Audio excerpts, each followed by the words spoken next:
মালদা নালাগোলা রাজ্য সড়কে বড়সড় দুর্ঘটনার হাত থেকে রক্ষা পেল যাত্রীবাহী বেসরকারি বাস।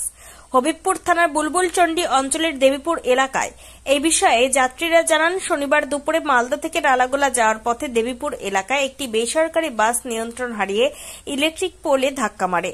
নালাগোলার দিক থেকে আসা একটি লরি মালদার দিক থেকে আসা বেসরকারি বাসদের দিকে চেপে যাওয়ায় বাস চালক নিয়ন্ত্রণ না করতে পেরে রাস্তার পাশে থাকা একটি ইলেকট্রিক পোলে ধাক্কা মারে। যদিও বড়সড় দুর্ঘটনা না ঘটলেও আহত হয়েছে বেশ কয়েকজন। এলাকার বাসিন্দারা তাদের বুলবুলচন্ডী গ্রামীণ হাসপাতালে নিয়ে গেলে প্রাথমিক চিকিৎসা করে ছেড়ে দেওয়া হয়। কি হয়েছিল, কোথা থেকে আপনি যাচ্ছিলেন আর কি ঘটনা ঘটলো? ঘটনা মানে ওখান থেকে আমি আসছিলাম, বুলবুলি থেকে আসছিলাম পাকুয়া থেকে ধরা যাবো, ফেরি করি ব্যবসা করে। হ্যাঁ, যে গাড়িতে ছিলাম। কি হলো? গাড়িতে ছিলাম, আমি পিছনে বসছিলাম, এসে পুলে ধাক্কা মেরেছিল। এইটাই। কোথায় এটা? কোথায় এটা কোথায় গো? 3 নম্বর জায়গাটা। আমি দেবীপুর। গাড়িটা খুব জোরে ছিল কি? হ্যাঁ, গাড়িটা জোরে আসছিল। আপনার কোথাও লেগেছে?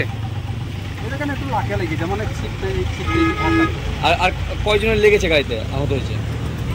কয়জন মোটামুটি? 4 জনের হবে। তার কোথায় আছে?